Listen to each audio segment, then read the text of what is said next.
ठीक है. Good morning to all of you once again. So हमारा चैप्टर का नाम है क्या? Biotechnology principle and processes, right. उसमें हमने डिस्कस क्या किया है अभी तक? We have discuss about the old biotechnology, like we are using the methods of biology for, like we are using the living organism और उनके product for the well-being of the humans. Today's biotechnology की बात करें तो we are discussing the biotechnology in terms of कि कैसे आप vaccine develop कर सकते हो, कैसे you have reach to the level to develop the test tube babies, right. उस लेवल पे पहुंच चुके हैं. And then the definition that has been given by the organization that is called European Federation of biotechnology. और उन्होंने क्या बोला कि जो नेचुरल साइंस है, आप उसके नेचुरल साइंस ऑर्गेनिजम्स और आपके सेल्स को आप यूज़ करके you can integrate with the new methods और उसको आप ह्यूमंस वेलबींग में यूज़ कर सकते हो. ठीक है. उसमें फिर हमने डिस्कस किया about the principle of biotechnology, जिसमें दो चीज़ें आ रही थी, genetic engineering and second one is the bio process engineering. Genetic engineering like the engineering field के we can manipulate the things, we can change the things, आप उसको modify कर सकते हो, इनोवेट कर सकते हो. That kind of thing is we are doing in the genetic engineering. Bio process engineering को आप समझ सकते हो कि कोई प्रोसेस जो आपको कोई प्रोडक्ट देती थी, आपने क्या किया, उसमें मैनिपुलेशन किया और उसकी इफिशिएंसी को आप बढ़ा सकते हो. That's another field, right. So we have discuss about all these things, जिसमें आप नए नए तरीके के प्रोडक्ट्स बना सकते हो. एंटीबायोटिक्स हो सकते हैं, वैक्सीन हो सकते हैं, एंजाइम्स हो सकते हैं. So that is a bio process engineering जो इनके टर्म से क्लियर है. जेनेटिक इंजीनियरिंग का मतलब हो गया आपने मैनिपुलेशन करना है, आपका कोई डीएनए आरएनए का स्ट्रक्चर है ऑर्गेनिज्म में, अगर आप कोई चेंजेस देखना चाहते हो, कोई रेयर म्यूटेशन हो गया तो you can change it. Bio process specially बता रहा है कि ऐसी सारी मैकेनिज्म, ऐसी सारी प्रोसेस जो कहीं ना कहीं हमें प्रोडक्ट्स बनाने में हेल्प करती हैं, उनको हम यूज कर सकते हैं. ठीक है. चलो फर्दर आते हैं. तो अगर आप इन सारी चीज़ों को देखते हैं, अगर बायोटेक्नोलॉजी की फील्ड में देखते हैं, तो we are having like asexual reproduction जो प्रोसेस है वो क्या करती है आपके कंपैरेटिवली अगर हम देखें तो एसेक्सुअल रिप्रोडक्शन में वेरिएशन कम होता है और सेक्सुअल रिप्रोडक्शन हमेशा वेरिएशन ज़्यादा देता है. लेकिन हम इसको क्यों डिस्कस कर रहे हैं? द रीज़न इज क्योंकि बायोटेक्नोलॉजी एक ऐसी चीज़ आ रही है जहां आप जीन में एडिटिंग करके उन वेरिएशंस को चेंज कर सकते हो. जो वेरिएशंस की आप बात कर रहे हो वो चीज़ों को आप इंट्रोड्यूस कर सकते हो अलग से भी, क्योंकि अभी तक हमारे पास क्या दो मेथड थे, either you were changing the thing with the help of the asexual reproduction और with the sexual reproduction. Asexual reproduction क्या होता था, जिसमें बहुत रेयरली आपको वेरिएशन मिलता था. डीएनए रेप्लिकेशन में अगर कोई म्यूटेशन हो गया then you will be getting the new thing, otherwise you will not be getting the new organism. हमेशा सेम ही टाइप का रिपीटिशन होगा. सेक्सुअल रिप्रोडक्शन में आपके पास चांसेस थे क्योंकि दो अलग पेरेंट आते थे और आपके पास स्पर्म ओवा मिल जाते थे, उसकी वजह से वेरिएशन आ रहा है. और and once again second thing is a crossing over, जहाँ से आपको वेरिएशन मिल रहा है. ट्रेडिशनल जो हाइब्रिडाइजेशन मेथड है उनके बारे में बात करते हैं. जो ट्रेडिशनल हाइब्रिडाइजेशन मेथड होते हैं, कई बार ऐसा होता है कि जो ट्रेडिशनल मेथड्स होते हैं उसमें आपको जो रिक्वायर्ड चीज़ है उसके अलावा भी बहुत सारी चीज़ें जुड़ के आ जाती हैं. आपको स्पेसिफिकली वो चीज़ नहीं मिलती जो हम चाहते हैं. सपोज आपको एक जीन चाहिए, आपने सपोज जैसे दो ब्रीड, जैसे आप बोलोगे कि सर ये तो क्या बायोटेक्नोलॉजी क्या नई फील्ड होगी. इससे पहले तो लोग बहुत ज़्यादा चीज़ें ऐसे करते थे कि दो सपोज कोई अच्छा ब्रीड है उस दूसरे ब्रीड के साथ क्रॉस करा दिया और करने के बाद जो आपको नया इंडिविजुअल मिला वो नया इंडिविजुअल उसके पास दोनों कैरेक्टर है. तो ये भी एक तरीके से हाइब्रिडाइजेशन का मेथड कैसा हुआ, जिसमें आपने कहीं ना कहीं मैनिपुलेट तो किया चीज़ों को. लेकिन जब आप इस मास लेवल पे कर रहे हो तो यू आर सीइंग कि पूरा का पूरा जो जेनेटिक सेगमेंट है, जो क्रोमोसोम्स हैं, जो बड़ा डीएनए का सेगमेंट है, उनका एक्सचेंज हो रहा है. उसमें आप बहुत स्पेसिफिक नहीं हो पा रहे हो.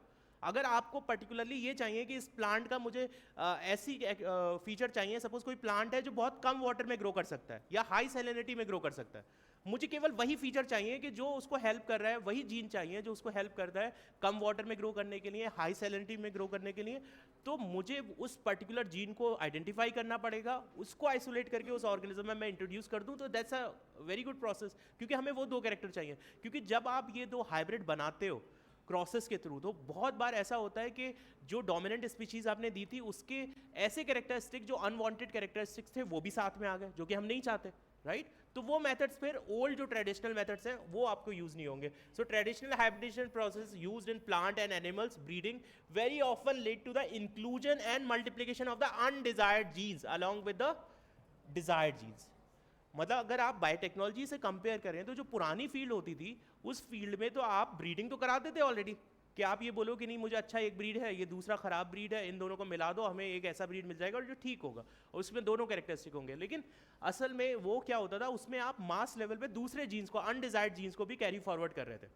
ठीक है, तो टेक्निक में क्या होता है, genetic engineering which include creation of recombinant DNA, use of gene cloning and gene transfer, overcome this limitation.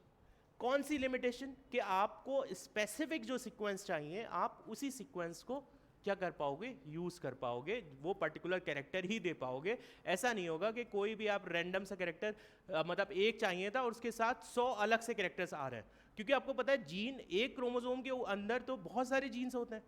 ठीक है, एक क्रोमोसोम के अंदर तो बहुत सारे जीन्स होते हैं। जैसे अगर आपने ह्यूमन जीनोम प्रोजेक्ट पढ़ा होगा तो उसमें देखा होगा कितने 1000 जीन्स होते हैं हमारे पास टोटल, कितने जीन्स होते हैं हमारे पास बॉडी में, कितने जीन्स होंगे? 20 to 25, अगर मैक्स टू मैक्स भी कर लें तो 30,000। मतलब पहले ये समझा जाता था कि हमारे पास जब इतने सारे कैरेक्टरिस्टिक्स हैं तो बहुत सारे जीन्स होंगे, तो हार्डली अगर आप मानोगे रफली कई सारे टेक्स्ट मेंशन करेंगे 30,000 तक जीन्स मेंशन करेंगे।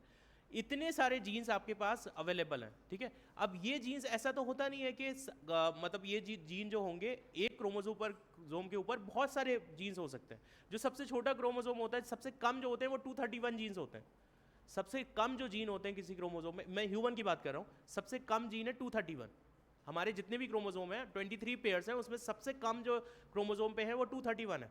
आप देखोगे वाई क्रोमोसोम सबसे छोटा है, उसमें 231 के अराउंड जीन्स होते हैं। बाकी पे आप सोच लो 3000 तक जीन्स है। ठीक है, तो अब इतने सारे जीन है और आपने जब ब्रीडिंग कराया तो क्रोमोसोम यहाँ से वहाँ गया, चाहिए था आपको 2 जीन, पता चला साथ में चले गए 2998 जीन्स। तो वो वाली चीज़ को हमने क्या अवॉइड किया, उसको बाईपास किया, और we are coming along with a नई न्यू टेक्नोलॉजी, इसका नाम है बायोटेक्नोलॉजी। ठीक है, और ये किसके थ्रू होता है?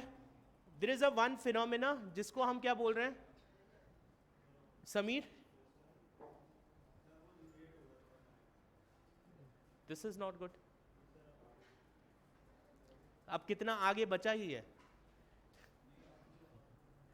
चलो, तो we are going to discuss about the phenomena कि ये असल में हो कैसे रहा है। तो आपके पास जो एक एक्सपेरिमेंट होता है, जैसे पहले बेसिक समझ लेते हैं कि क्या मैकेनिज्म होती है। तो अगर आप देखो तो आपके पास एक बैक्टीरियल सेल है, इस बैक्टीरियल सेल के अंदर एक मेन जेनेटिक मटेरियल, उसके अलावा एक आपको एक्स्ट्रा क्रोमोसोमल मटेरियल मिलता है। क्या नाम होता है उसका? यस, क्या नाम है उसका? प्लाज्मिड। ये आप स्ट्रक्चर देख रहे हो, दिस इज प्लाज्मिड। ये एक्स्ट्रा क्रोमोसोमल मटेरियल है आपका प्लाज्मिड, जो इंडिपेंडेंटली क्या कर सकता है, अपना नंबर बढ़ा सकता है बैक्टीरियल सेल के अंदर, राइट। तो आपके पास टास्क क्या है कि क्या जीन क्लोनिंग होती है। जीन क्लोन का मतलब आपको पता है, we just need to make the another copy of something, right. अब उस कॉपी को बनाने के लिए सपोज कोई आपके पास सेल है, ये एनिमल सेल है आपके पास, ये उसका जेनेटिक मटेरियल है, ये आपके पास उसका जेनेटिक मटेरियल है।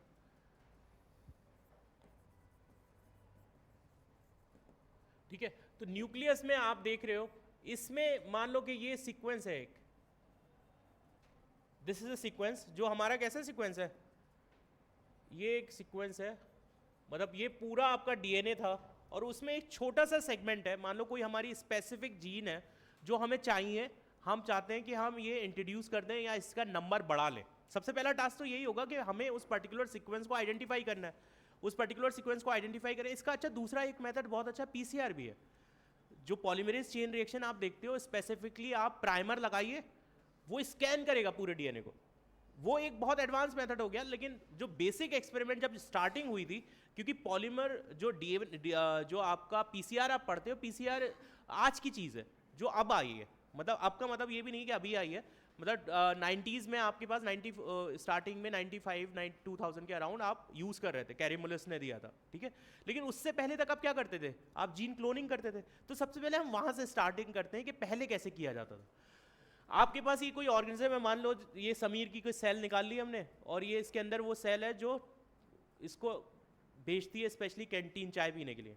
ठीक है, हम चाहते हैं कि यही जीन जो है इसको एक्टिवेट कर दें या इसको आइसोलेट कर लें और फिर इस पर काम करें जिससे ये जीन खराब हो जाए और ये चाय पीने ना जा पाए, राइट। तो हमने क्या किया कि ये वाला जीन निकाल लिया। ठीक है, अगर आपने ये वाला जीन निकाल लिया, इस जीन को निकालने के बाद हमारे पास टारगेट क्या है कि हमें इस वाले से क्या करेंगे, प्लाज्मिड आइसोलेट कर लेंगे, ठीक है। आपके पास दो टास्क है, आपने क्या किया, एक तो क्या किया, एक बैक्टीरियल सेल से आपने प्लाज्मिड आइसोलेट कर लिया, ये आपका प्लाज्मिड हो गया,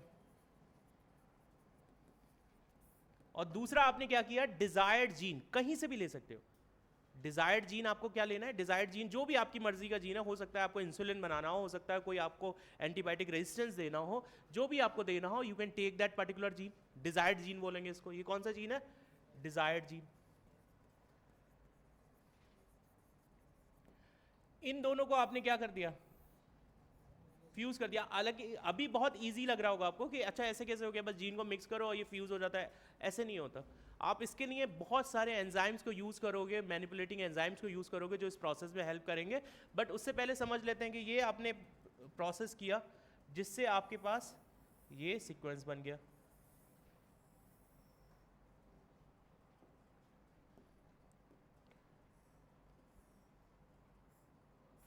ठीक है।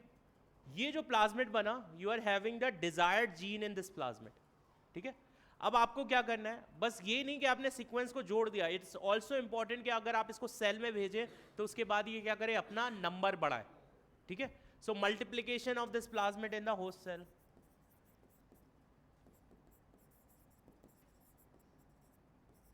तो ये कैसा है, रिकॉम्बिनेंट वन है ना,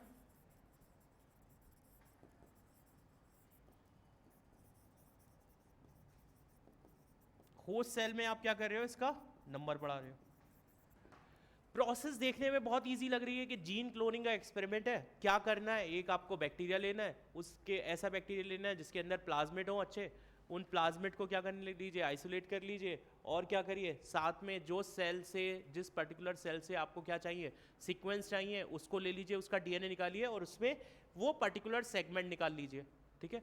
अब ये कैसे अचीव करेंगे, उसके लिए बहुत सारे एंजाइम्स लगते हैं, क्योंकि ऐसा तो होगा नहीं कि आपके पास तो बहुत सारा डीएनए है, आप इसको कैसे आइडेंटिफाई करोगे कि यही सीक्वेंस है, ठीक है।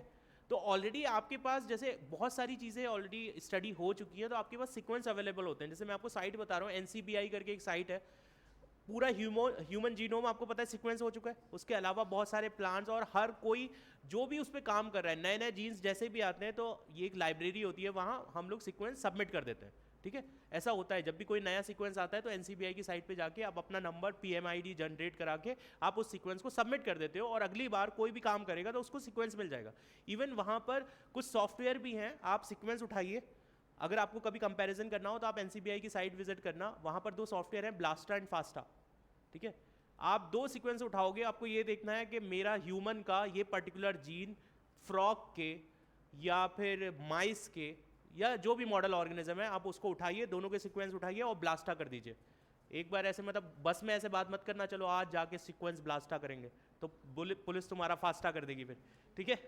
क्योंकि ये होती है बायो इन्फॉर्मेटिक्स, जिसमें आप दो सीक्वेंसेस को उठाते हो और उसमें फिर आपको वो बता देगा कितनी सिमिलरिटी है, ठीक है। तो ये सारे सीक्वेंस ऑलरेडी, मतलब जो भी सीक्वेंसेस की हम जीन की बात करते हैं वो ऑलरेडी सीक्वेंस हो चुके हैं, ठीक है। कि सीक्वेंस का मतलब क्या हुआ, न्यूक्लियोटाइड की सीक्वेंस, राइट। तो हर एक पर्टिकुलर जीन के आपके जितने भी जीन्स हैं, उन सारे जीन्स को सीक्वेंस कर लिया गया है, और वो सारे सारे जीन लाइब्रेरी में अवेलेबल है।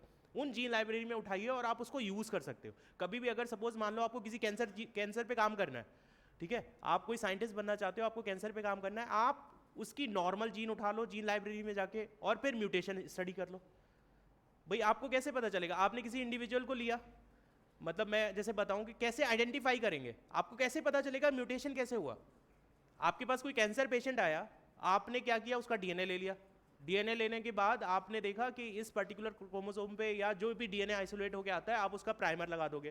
प्राइमर मतलब वो चीज़ें होती हैं जो आइडेंटिफाई करने में हेल्प करती हैं। सपोज ये पूरा क्लास बैठा है, अब इसमें हमने कोई बंदा सर्च करना है, तो समीर की कोई पर्टिकुलर आईडी होगी, उस पर्टिकुलर आईडी का अगर बंदा आके यहाँ कोई बोले कि इस आईडी का बंदा चाहिए, तो वो बंदा यहीं पहुंचेगा ना स्पेसिफिकली। ऐसे ही जब हमें डीएनए में, जैसे ये इतना बड़ा डीएनए है, इसमें मुझे डिजायर्ड जीन चाहिए, मैंने कह तो दिया कि ये सीक्वेंस है पूरा, इसमें से मुझे डिजायर्ड जीन चाहिए, लेकिन आप बोलोगे सर ये तो बहुत बड़ा टास्क है। अगर आप देखें ये जो डीएनए कोई छोटा डीएनए थोड़ी है, अगर मान लो ये ह्यूमन का सेल है, तो मेरे पास ये इतना बड़ा डीएनए, इसमें से मैं कैसे अपना डिजायर्ड जीन ढूंढूंगा। वो डिजायर्ड जीन का सीक्वेंस ऑलरेडी आ चुका है, हमारे पास पहले से सीक्वेंस है। तो हम क्या करते हैं, एक कंपनी को ऑर्डर देते हैं कि सर आप हमारे लिए प्राइमर बना दो। प्राइमर जो ना बहुत छोटे, अभी हम पढ़ेंगे प्राइमर जब आप पढ़ोगे पीसीआर। प्राइमर ना वो चीज़ होते हैं जो हमें डिजायर्ड जीन को ढूंढने में हेल्प करते हैं।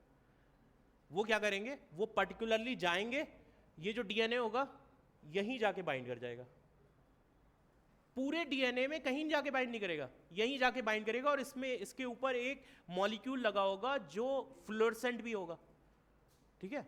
तो मतलब आप ये सोचें कि जिस जिस सीक्वेंस में आपने एलिक्वेट ली है, मतलब आपने अलग अलग पार्टीशन कर लिया, और उसमें जिसमें कलर आ गया उसमें आपको पता चल जाएगा कि अच्छा इसमें मेरा डिजायर्ड जीन है। अब आप उसको यूज कर लो और फर्दर प्रोसेस कर लो। आपको क्या करना है, फिर आप उसको ब्रेक करोगे छोटे छोटे पीसेस में, स्पेसिफिकली उस पर्टिकुलर सेगमेंट को जहां उस प्राइमर ने बाइंड किया होगा। अब उस प्राइमर ने जब बाइंड के लिए आपका नेक्स्ट टास्क क्या है, अपना प्लाज्मिड आइसोलेट करना है। प्लाज्मिड आइसोलेट करने के बाद आप इस सीक्वेंस को लेके आइए, फिर इनको ज्वाइन करा दीजिए। अब आप बोलोगे कि ये इतना इजी होता है कि प्लाज्मिड को कट करें और यहाँ ज्वाइन करा दें, ये भी इजी नहीं है। इसको भी कट करने के लिए आपको स्पेसिफिक ऐसे एंजाइम चाहिए होंगे जो एक तरीके से ही कट करें, ठीक है। अब जैसे उसके लिए आपको पता है एंडोन्यूक्लियोसिस होते हैं। एंडोन्यूक्लियोसिस ऐसे एंजाइम होते हैं जो आपके स्पेसिफिकली एक रिकग्निशन साइट्स पे ब्रेक करते हैं। अब वो जो रिकग्निशन साइट पे ब्रेक करेंगे, सपोज दो लोगों को कट किया, ठीक है, और ऐसा कट किया, सपोज यहाँ से कट किया, ठीक है। अगर आपके पास मान लो कि कट करने के बाद ये पूरा सीक्वेंस था, ठीक है, सीक्वेंस करने के बाद आपने बीच में से कट कर दिया तो एक ओवर हैंगिंग पार्ट रह गया, उसका कोई सीक्वेंस है।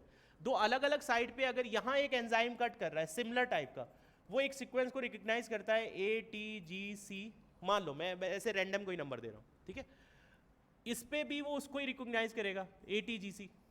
मतलब अगर इसने इसको, मैं यहाँ की बात नहीं कर रहा, यहाँ की बात कर रहा हूँ, यहाँ से कट करेगा, पहले यहीं तो कट किया होगा, दोनों में कुछ एंड्स जनरेट हुए होंगे, तो जरूरी नहीं है कि आपस में यह हमेशा ये सीक्वेंस यहीं बाइंड करे। ये सीक्वेंस क्या करेगा, इसके साथ भी बाइंड कर सकता है, फिर जब ये दोनों बाइंड कर जाएंगे तो you will be getting this one, right. अभी हम उन एंजाइम्स के बारे में भी पढ़ेंगे तो आपको शायद थोड़ा सा और अच्छे से समझ आ जाए। तो ये जो क्लोनिंग का एक्सपेरिमेंट है, जीन क्लोनिंग का, इसको फर्स्ट जो आर्टिफिशियल जो आपको ये जनरेट किया गया, जो बनाया गया, वो किसने बनाया, स्टैनले कोहन ने और हर्बर्ट बॉयर ने 1972 में। क्या किया उन्होंने, जो अभी जो मैंने लास्ट एक्सपेरिमेंट आपको दिखाया है कि आपके पास एक बैक्टीरियल सेल है, आपके पास एक बैक्टीरियल सेल है, इसके अंदर अपना एक मटेरियल है और इसके साथ ही इसके अंदर क्या है, ये प्लाज्मिड है इसके अंदर, राइट। और भी प्लाज्मिड हो सकते हैं, I am just showing the one, right. ये बैक्टीरियल सेल है, इसके अंदर प्लाज्मिड है और इसके पास एंटीबायोटिक रेजिस्टेंस नहीं है। क्या नहीं है इसके पास, एंटीबायोटिक रेजिस्टेंस नहीं है, ठीक है। अब आप चाहते हो कि इस पे एंटीबायोटिक रेजिस्टेंस हो जाए, तो इन साइंटिस्ट ने यही किया। क्या किया कि भाई अगर इसको हमें सपोज टेट्रासाइक्लिन के अगेंस्ट, हम टेट्रासाइक्लिन एक एंटीबायोटिक है और हम चाहते हैं कि इसमें क्या आ जाए, रेजिस्टेंस आ जाए, तो हमने क्या किया कि एक डिजायर्ड अपना जीन जो था, ये डिजायर्ड सीक्वेंस है, ये कौन सा सीक्वेंस है, टेट्रासाइक्लिन रेजिस्टेंट जीन है।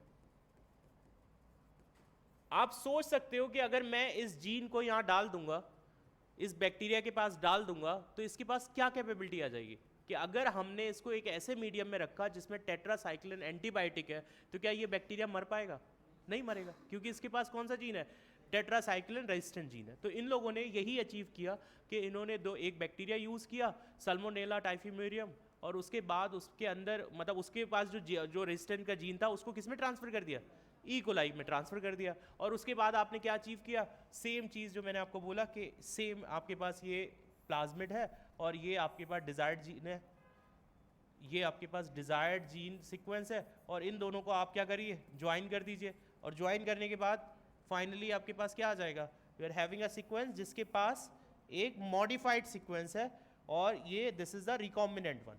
और अगर ये आपका बैक्टीरियल सेल के अंदर प्रेजेंट होगा तो ये बैक्टीरियल सेल कैसी होगी, रेजिस्टेंट जीन होगी। तो ये सिंपल एक्सपेरिमेंट इन्होंने 1972 में किया और एक ऐसा सेल अचीव किया जो क्या कर रहा था, रेजिस्टेंट था, टेट्रासाइक्लिन से रेजिस्टेंट था, ठीक है। क्लियर हो गया बच्चे, ठीक है। चलो अब देखते हैं कि हमारे पास ये जो चीज़ें हमने देखी वो एक्सपेरिमेंट हम कैसे अचीव करें, ठीक है। अभी तो हमने बेसिक बात कर लिया कि जीन क्लोनिंग कर लेंगे, यहाँ से सीक्वेंस नहीं उठा लेंगे, वहाँ से प्लाज्मिड उठा लेंगे, और प्लाज्मिड उठाने के बाद उनको चीज़ों को कर लेंगे। लेकिन what's a real process, what's a sequence we need to follow, right. First thing आपको क्या करना है, identification of the DNA with desirable gene. भाई आपने सोच ही नहीं पा रहे हो, जैसे मैंने एक जीन बता दिया कि समीर का चाय पीने वाला जीन, अब ऐसे थोड़ी होता है, आप बैठे बैठे आपको कोई काम का जीन ढूंढना पड़ेगा ना जो आपको डिजायर है, ये थोड़ी कि आलतू फालतू जीन ढूंढ रहे हो, ठीक है। आपको कोई कायदे का ऐसा नोबल जीन ढूंढना है कि जिसमें बहुत रेयर हो, कहीं ऐसा हो कि सपोज डिजीज से रिलेटेड हो। अब तो रैंडमली तो ऐसे तो कोई भी जीन, सारी बॉडी में जीन ही जीन है, राइट। आपको देखोगे एक्सॉन इंट्रॉन्स ही है, राइट। इसमें से कौन सा जीन के फॉर्म में होता है, कौन एक्सप्रेसिबल है, एक्सॉन्स इंट्रॉन्स? एक्सॉन्स ट्रांसक्राइब होते हैं कि इंट्रॉन्स ट्रांसक्राइब होते हैं? एक्सॉन्स ट्रांसक्राइब होते हैं। इंट्रॉन्स कैसे हैं, वो ट्रांसक्राइब नहीं हो रहे हैं, आप उनको स्प्लाइसिंग की प्रोसेस के थ्रू हटा देते हो, ठीक है। तो आपको ये भी पता होगा कि स्प्लाइसिंग की जब प्रोसेस होती है, एक एमआरएनए से कितने प्रोटीन बनते हैं? एक एमआरएनए से कितने प्रोटीन बन सकते हैं? एक एमआरएनए से एक प्रोटीन नहीं बन सकता, बहुत बन सकते हैं, just because of the splicing. क्योंकि अगर स्प्लाइसिंग अलग अलग हुई, अगर हो सकता है कि एक बार स्प्लाइसिंग ऐसी हुई कि आपने 2 इंट्रॉन्स हटा के बना दिया, एक बार हुआ आपने नहीं, उसमें से कुछ को नहीं हटाया। अच्छा, प्रोकैरियोटिक सेल में इंट्रॉन्स होते हैं? प्रोकैरियोटिक सेल्स में नहीं होते, बस यूकैरियोटिक सेल्स में आपको इंट्रॉन्स मिलेंगे, प्रोकैरियोटिक सेल्स में नहीं होते, ठीक है। चलिए, तो सबसे पहले हमारे पास टास्क क्या है, what process we need to follow. अगर आप बायोटेक्नोलॉजी कर रहे हो, जो चीज़ें हमने पिछले उसमें बात की, हमें क्या क्या चाहिए होगा। सबसे पहले हमें डिजायर्ड जीन आइसोलेट करना है। अब मान लो कि मैं सबसे कॉमन, जैसे डायबिटीज़ बहुत कॉमन है, डायबिटीज़ मेलिटस बहुत कॉमन है, तो suppose I have identified a one gene, और मैं ऐसा जीन आइसोलेट करता हूँ कि जो स्पेशली क्या करे, आपका इंसुलिन सिक्रीट करे। अगर सपोज किसी को आईडीडीएम हो चुका है और इंसुलिन का सिक्रीशन नहीं हो रहा है, तो हम एक ऐसा जीन आइसोलेट कर लेते हैं जिससे हमें क्या मिल जाए, इंसुलिन मिल जाए, ठीक है। हमने वो जीन आइडेंटिफाई कर लिया। सबसे पहला काम है आइडेंटिफाई करना। Second, introduction of the identified DNA into the host, ठीक है।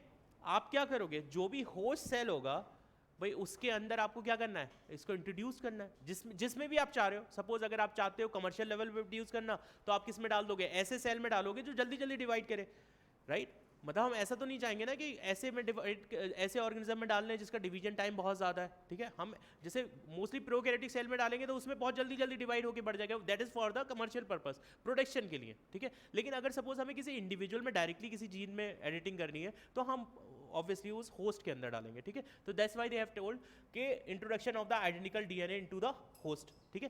थर्ड स्टेप क्या है, maintenance of the introduced DNA in the host and transfer of the DNA to its progeny. अब ऐसा नहीं होना चाहिए कि आपने क्या किया, सीक्वेंस तो डाल दिया, लेकिन वो सीक्वेंस अंदर जाके या तो डिस्ट्रॉय हो जा रहा है या फिर वो अपनी मल्टीपल कॉपीज नहीं बना रहा।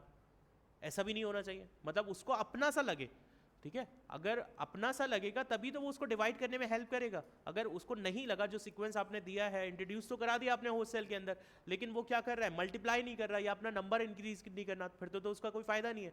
सो what things we need to ensure first, सबसे पहले हमें सीक्वेंस आइडेंटिफाई करना है। सीक्वेंस आइडेंटिफाई कर लिया, उसको किस में इंट्रोड्यूस करा देंगे, होस्ट सेल में इंट्रोड्यूस करा देंगे।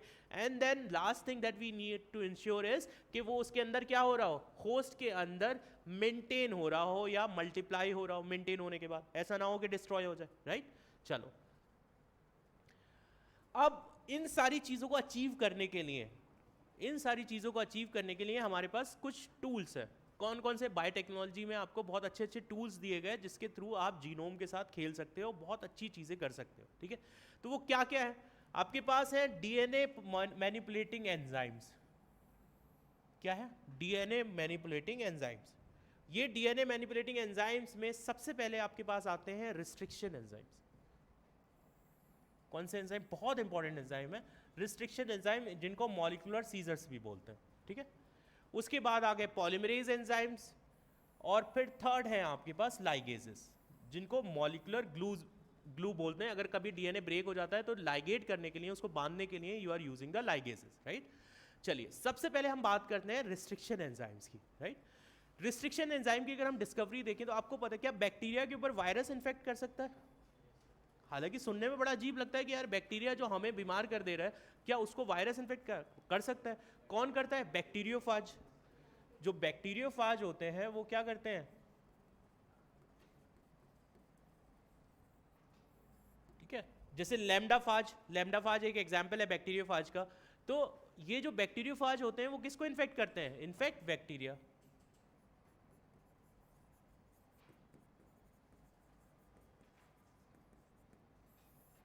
जब ये बैक्टीरिया को इन्फेक्ट करते हैं, तो जैसे आपको पता है कि हमारी बॉडी के अंदर क्या होती है, इम्यूनिटी होती है, राइट? तो बैक्टीरिया के अंदर भी एक अपने तरीके की सेल्फ इम्यूनिटी है। किस तरीके की इम्यूनिटी है उनके पास, कि जब इनके पास इन्होंने क्या किया, आपने देखा होगा कि जब फाज आता है तो वो अपना जो डीएनए कंटेंट होता है वो क्या करता है, आपने जो बहुत स्टैंडर्ड सी स्ट्रक्चर देखी है ना इस तरीके की, जब हम स्ट्रक्चर ऐसे बनाते हैं हेक्सागोनल, ठीक है, वो स्ट्रक्चर किसकी होती है, बैक्टीरियोफाज की स्ट्रक्चर होती है। ये जो बैक्टीरियोफाज की स्ट्रक्चर है, ये बैक्टीरियोफाज क्या करता है, इट्स गोइंग टू इंजेक्ट जो भी इसका जेनेटिक मटेरियल होगा उसको किसमें, अगर ये बैक्टीरियल सेल होगी तो उसके अंदर इंजेक्ट कर देगा, ठीक है। आपका बैक्टीरिया का जो भी जो फाज का जो डीएनए है वो इसने इंजेक्ट कर दिया। अब इंजेक्ट करने के बाद इनका क्या काम होता है रिस्ट्रिक्शन एंजाइम्स का, कि रिस्ट्रिक्शन एंजाइम के अंदर आपके पास ये एंजाइम्स क्या करते हैं, इनके पास दो टाइप के एंजाइम्स आप देखोगे, जैसे काफ़ी जगह मेंशन जो किया है, वैसे तो काफ़ी टाइप के होते हैं, type 1, type 2, type 3, type 4, but हम डिस्कस करेंगे यहाँ दो तरीके के एंजाइम्स, स्पेशली टाइप 1 और टाइप 2, ठीक है। तो पहले मैं आपको टाइप 2 के बारे में बता देता हूँ। रिस्ट्रिक्शन एंजाइम्स क्या होते हैं, जैसे अपने आप में ही बोल रहे हैं रिस्ट्रिक्टेड, मतलब ये किसी पर्टिकुलर एक सीक्वेंस में जाके कट करते होंगे, ठीक है।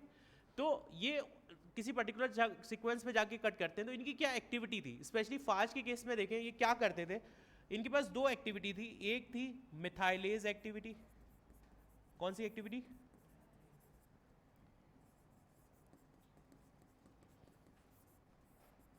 और दूसरी एक्टिविटी थी कट करने की। कौन सी एक्टिविटी, दो एक्टिविटी, एक मिथाइलेशन की एक्टिविटी और दूसरी किसी भी सीक्वेंस को कट करने की एक्टिविटी, राइट। इसका मतलब क्या हुआ, जैसे ही कोई फॉरेन डीएनए आया तो ये क्या करते हैं, सबसे पहले अगर कोई ये बैक्टीरियल सेल है इनके पास, तो ये बैक्टीरियल सेल का जो अपना जो डीएनए होगा उसको क्या कर देंगे, उसको कर देंगे मिथाइलेट।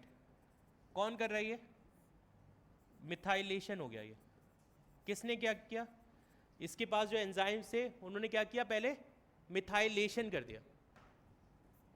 इस मिथाइलेशन से हुआ क्या, आप अपने डीएनए को पहचान पा रहे हो दूसरे डीएनए से। अगर आप ये मिथाइलेशन नहीं करते तो फिर तो जो आपके पास रिस्ट्रिक्शन एंडोन्यूक्लियोसिस होंगे वो आपके डीएनए को भी कट कर देंगे, राइट। तो एंडोन्यूक्लियोसिस, रिस्ट्रिक्शन एंडोन्यूक्लियोसिस जो है स्पेशली वो किसको, कौन से डीएनए को कट करेंगे, आप वायरस के डीएनए को कट करेंगे, राइट। तो दूसरा आपके पास एक तो मिथाइलेज हो गया और एक एंडोन्यूक्लियस वाली जो एक्टिविटी है वो आ गई, ठीक है। एंडोन्यूक्लियस कट करने की जो एक्टिविटी हो गई वो आ गई। We are talking about the type 2। किसके बारे में बात कर रहे हैं हम, this is all about type 2,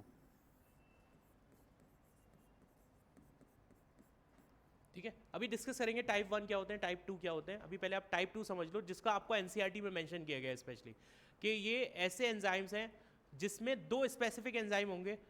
क्या एंजाइम होगा, एक मिथाइलेज एक्टिविटी शो करेगा, दूसरा रिस्ट्रिक्टेड एंडोन्यूक्लियस एक्टिविटी शो करेगा, जो क्या करेगा कि फॉरेन अगर डीएनए आया तो उसको कट कर देगा, ठीक है। तो ये एक तरीके की डिफेंस मैकेनिज्म थी, तो ये डिस्कवर हुए, राइट। अब इनके बारे में हम डिस्कस करेंगे अभी फर्दर कि दोनों टाइप के कैसे होते हैं। उसके बाद आपके पास है पॉलीमरेज एंजाइम्स। पॉलीमरेज एंजाइम आपने ट्रांसलेशन पढ़ लिया, सबने ट्रांसलेशन पढ़ लिया। कौन सा मेन पॉलीमरेज एक्टिविटी वाला एंजाइम है,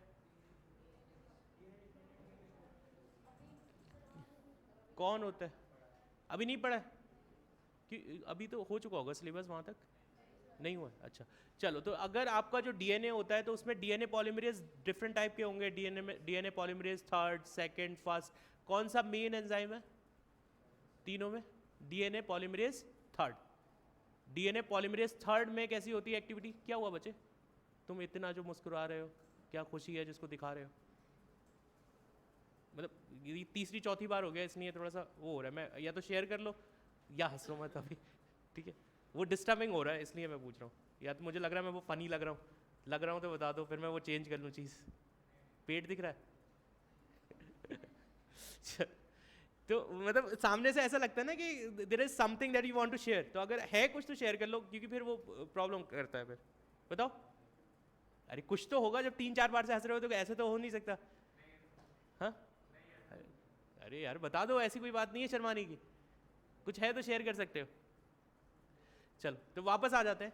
we were discussing about these manipulating enzymes. सबसे पहले हमने डिस्कस किया कि मैनिपुलेटिंग एंजाइम्स हैं। These manipulating enzyme is the restriction enzyme first, restriction enzymes का फंक्शन क्या होगा कि ये डीएनए को एक पर्टिकुलर साइट्स पे क्या करेंगे, कट करेंगे, ठीक है। पॉलीमरेज एंजाइम्स, इनका फंक्शन है कि डीएनए को पॉलीमराइज करना, मतलब अगर आपके पास डीएनए के स्ट्रैंड है वो अलग कर दिए, और अगर आप चाहते हैं कोई सीक्वेंस बन जाए तो किससे बनेगा, पॉलीमरेज एंजाइम से बनेगा। तो मैं आपसे क्वेश्चन पूछ रहा था कि कौन सा पॉलीमरेज जो आपके दोनों स्ट्रैंड होते हैं डीएनए के, उनमें से मेन पॉलीमरेज एक्टिविटी वाला एंजाइम कौन सा होता है, that is the DNA polymerase third. कौन होता है, डीएनए पॉलीमरेज थर्ड, जो आपके बुक में मेंशन होगा डीएनए पॉलीमरेज थर्ड होगा, ठीक है। डीएनए पॉलीमरेज थर्ड के पास एक्टिविटी होती है कि ये डीएनए को रेप्लिकेट कर सकता है 5 प्राइम टू 3 प्राइम। डीएनए हमेशा हमेशा 5 प्राइम टू 3 प्राइम रेप्लिकेट होगा। आपसे अगर इसके टेम्पलेट का सीक्वेंस पूछेंगे तो क्या होगा, अगर आपके पास ये डीएनए है, ये आपके पास 3 प्राइम टू 5 प्राइम है, तो इसी सीक्वेंस पे डीएनए पॉलीमरेज काम कर सकता है। अगर शुरुआत उसको वो आया और उसने देख लिया स्टार्टिंग में 5 प्राइम, तो वो उल्टे पांव लौट जाएगा, ठीक है। मतलब अगर डीएनए पॉलीमरेज इस एंड से एंटर हुआ तो वो क्या काम करेगा, नहीं करेगा, ठीक है। अब मैं बोल रहा हूं आपसे कि डीएनए का सिंथेसिस जो होता है वो डीएनए का सिंथेसिस 5 प्राइम टू 3 प्राइम होता है। तो मतलब डीएनए इस डायरेक्शन में सिंथेसिस हो रहा है, जिसको हम क्या बोलते हैं, 5 प्राइम टू 3 प्राइम सिंथेसिस। और ये 5 प्राइम टू 3 प्राइम सिंथेसिस किससे हो रही है, डीएनए पॉलीमरेज थर्ड से हो रही है। इसके पास यस बच्चे, डीएनए डिपेंडेंट डीएनए पॉलीमरेज, इसको अगर आप देखोगे ये हो गया डीएनए डिपेंडेंट डीएनए पॉलीमरेज, क्योंकि आप डीएनए रेप्लिकेशन कर रहे हो, ठीक है। अगर आप ये एमआरएनए से बना रहे होते तो हो जाता आरएनए डिपेंडेंट डीएनए पॉलीमरेज, ठीक है। जैसे जब आप देखते हो, यस यस, लैगिंग स्ट्रैंड बनाएगा, आपके पास 2 स्ट्रैंड होंगे ना, मैं अभी बस एक स्ट्रैंड को दिखा रहा हूं। आपके पास इसी डीएनए का दूसरा स्ट्रैंड भी तो होगा ना, you will be having another strand जो कैसा होगा, 5 प्राइम टू 3 प्राइम। तो अगर डीएनए पॉलीमरेज यहां आया तो डीएनए पॉलीमरेज पहले आने के बाद इस पे लोड हो जाएगा, लोड होने के बाद it's a kind of motor जो इसके ऊपर लोड हो जाती है, ठीक है। और लोड होने के बाद वो इधर से आगे चलता रहेगा, ठीक है। तो 3 प्राइम टू 5 प्राइम तो होता है कॉन्टिन्यूस, और 5 प्राइम टू 3 प्राइम कैसा होता है, डिसकॉन्टिन्यूस होता है। छोटे छोटे फ्रेगमेंट्स बनते हैं जिनको क्या बोलते हैं, ओकाजाकी फ्रेगमेंट बनते हैं। क्या ओकाजाकी फ्रेगमेंट भी 5 प्राइम टू 3 प्राइम ही बनते हैं या 3 प्राइम टू 5 प्राइम बनते हैं?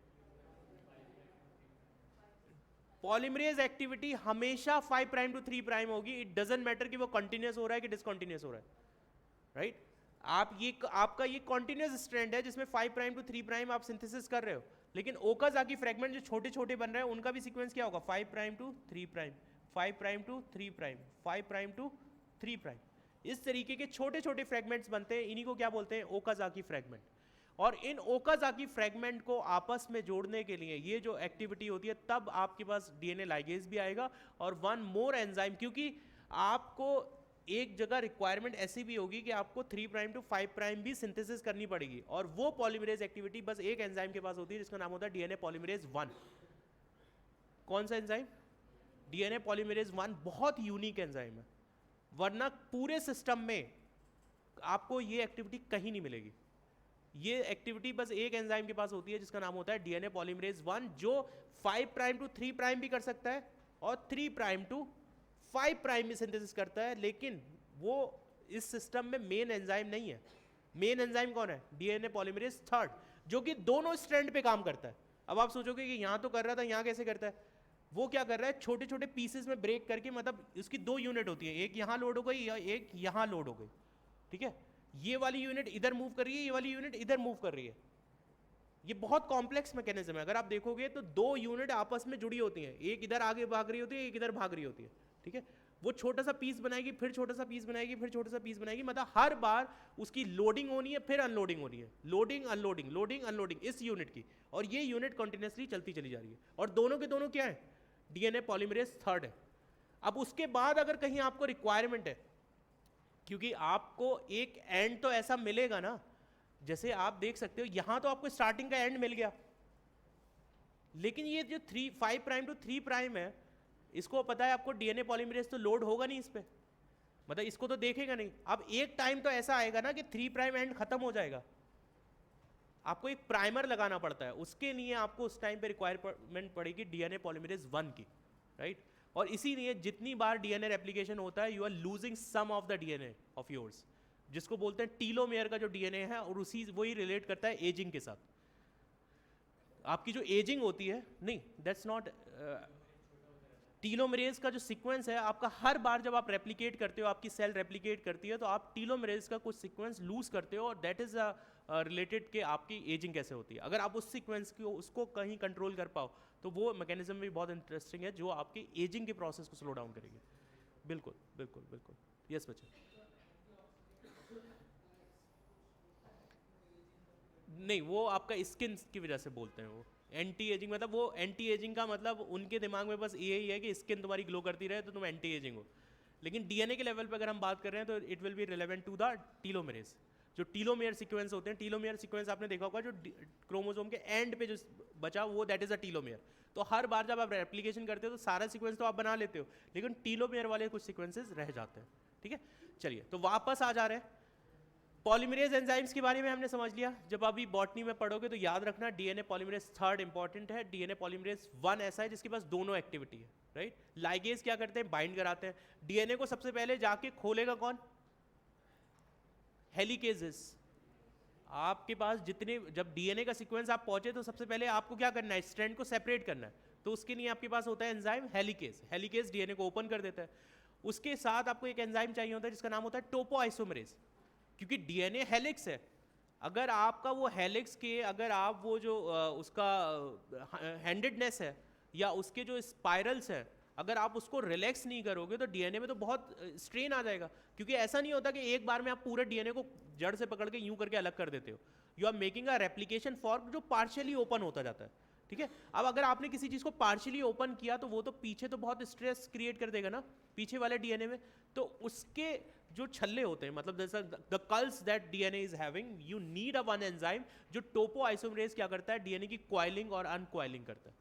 टोपोआइसोमरेज 1, 2। तो ये एंजाइम आपको स्पेसिफिकली पता होने चाहिए कि कुछ एंजाइम्स का फंक्शन क्या है, जिसमें मैंने आपको बोला डीएनए पॉलीमरेज का फंक्शन डीएनए की सिंथेसिस करना, लाइगेज का फंक्शन डीएनए को ओपन करना, राइट। उसके बाद टोपोआइसोमरेज का फंक्शन क्वाइलिंग को रिलैक्स करना, जो स्ट्रेस है उसको रिलीज करना। लाइगेजेस का फंक्शन क्या हो गया, molecular glue. They are connecting the bonds. जो फॉस्फोडाइस्टर बॉन्ड बनेगा वो कौन बनाएगा, लाइगेजेस बनाएंगे, ठीक है। लाइगेजेस के थ्रू आप बना सकते हो। उसके बाद आते हैं वेक्टर्स। वेक्टर्स क्या है, ये वेक्टर्स मॉलिक्यूलर व्हीकल्स हैं। आपने एक डिजायर्ड सीक्वेंस निकाला, आपने यूज किए रिस्ट्रिक्शन एंजाइम, आपने उनका नंबर बढ़ाया, आपने उनको ज्वाइन करा दिया, but in the end you need a one vector जो हेल्प करे आपको इस सीक्वेंस को डिलीवर करने में, ठीक है। तो हम अलग अलग तरीके के क्लोनिंग वेक्टर्स को यूज़ करते हैं, जिसके अंदर हम अपना डिजायर्ड जीन डालते हैं और उसको फिर होस्ट में ट्रांसफ़र कर देते हैं, और उस होस्ट के अंदर उसका नंबर बढ़ेगा। क्योंकि ये वेक्टर्स बहुत इंपॉर्टेंट फैक्टर हो जाते हैं, क्योंकि अगर ये नहीं होंगे तो फिर आप डिजायर्ड जीन आपने आइसोलेट तो कर लिया इन एंजाइम्स की हेल्प से, लेकिन आप डिलीवर कैसे करोगे, राइट। तो दिस इज द पैटर्न, और ये जो टूल है इनको आपको यूज़ करना है। लास्ट में कौन सा होस्ट ऑर्गेनिज्म होगा उसके बारे में भी डिस्कस करेंगे। तो these are the things that we need to understand कि क्या टूल्स होते हैं बायोटेक्नोलॉजी के अंदर, ठीक है। अब हम आ जाते हैं रिस्ट्रिक्शन एंजाइम्स के बारे में बात कर रहे थे। रिस्ट्रिक्शन एंजाइम 1963 में two enzymes responsible for restricting the growth of bacteriophage in E. coli were isolated. One of these added the methyl group to the DNA, जिसको क्या बोलते थे, methylation, अभी हमने डिस्कस किया, while the other cut the DNA and the later was called as a restriction endonucleases. क्या बोलते हैं उनको, रिस्ट्रिक्शन एंडोन्यूक्लियसेस। इनका स्पेशली फंक्शन क्या होता था, तो 1963 में जो जिस एक्सपेरिमेंट की बात की गई है, ये टाइप 2 थे। कौन से थे, टाइप 2 वाले थे। These are the type 2 enzymes, जिनका फंक्शन क्या था कि ये, इनके पास डुअल एक्टिविटी थी। दो एंजाइम थे जो क्या करते थे, पहले आपका मेथाइलेज एक्टिविटी, पहले अपने वाले डीएनए को इंश्योर करा देना कि आपको पता रहे, जैसे अगर अभी इंडिया में अगर ये हो जाए कि अभी निकालना हो सिटीजनशिप का, अगर आपको बताओ कि पहले हमारे पास हमारी आईडी होनी चाहिए, ठीक है। तो मान लो सबके पास अगर आधार कार्ड होगा, इट मीन्स मिथाइलेटेड है हम लोग। अगर जिसके पास नहीं है वो नॉन मिथाइलेटेड है, तो सबसे पहले आके उसी को कट कर देंगे। तो उस रिस्ट्रिक्शन एंडोन्यूक्लियस उसी पे काम करेगा। यस,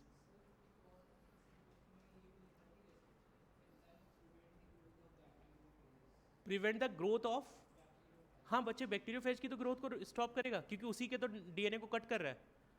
जो मिथाइलेज है तो ये फंक्शन कैसे कर रहा है भाई, आपके पास बैक्टीरिया है, ये बैक्टीरिया था, इसके ऊपर बैक्टीरियोफाज आके लग गया, ठीक है, इसने अपना जो जेनेटिक मटेरियल था वो यहाँ रिलीज कर दिया, ये जेनेटिक मटेरियल यहाँ रिलीज कर दिया, तो इस जेनेटिक मटेरियल को ही तो ब्रेक कर रहे हैं। दो एंजाइम आ रहे हैं, एक मिथाइलेज आ रहा है और दूसरा एंडोन्यूक्लियस आ रहा है, जो उस डीएनए को कट कर रहा है। मिथाइलेज क्या कर रहा है, अपने डीएनए को मिथाइलेटेड कर रहा है जिससे आप उसको पहचान पाओ और उस पर एंडोन्यूक्लियस काम ना करें, ठीक है। तो इसको देख लेते हैं, रिस्ट्रिक्शन एंडोन्यूक्लियस। अच्छा, टाइप 1 और टाइप 2 की बात कर लेते हैं। जैसे आपके पास है रेस्ट्रिक्शन एंडोन्यूक्लियस, दो तरीके के सीक्वेंसेस हैं आपके पास। एक है आपके पास टाइप 1 और दूसरे हैं टाइप 2।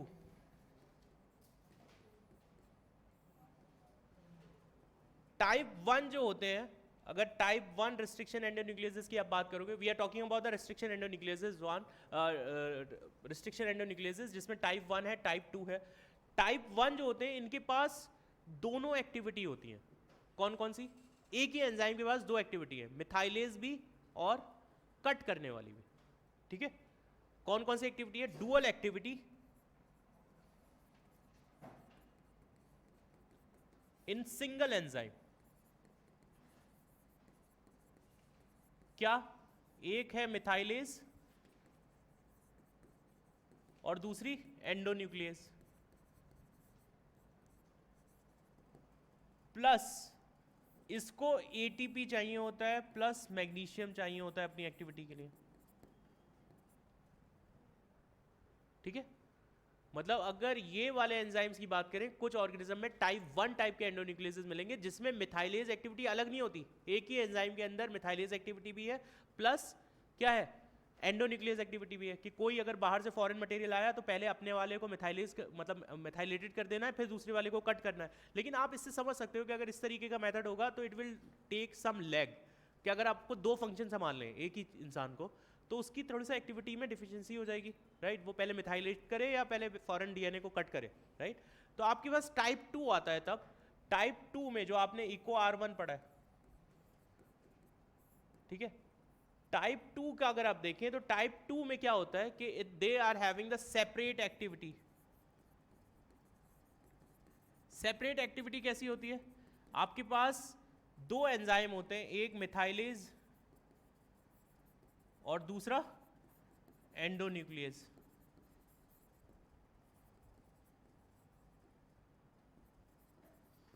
और सबसे इंपॉर्टेंट बात कि इसमें बस मैग्नीशियम चाहिए होता है, no ATP.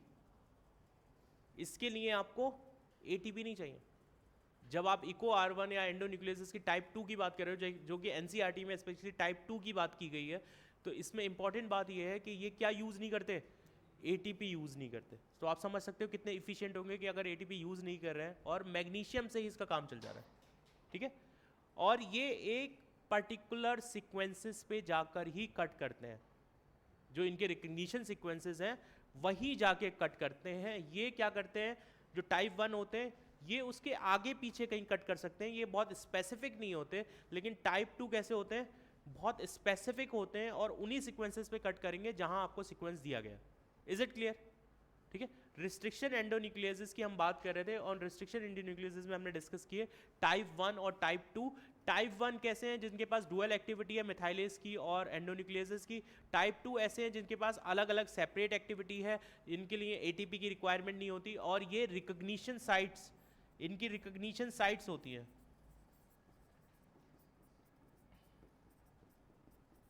Specific recognition sites होंगी कि इस पर्टिकुलर सीक्वेंस पे ही जाके कट करेगा, ऐसा नहीं होगा कि रैंडमली कहीं भी जाके कट कर दिया, ठीक है।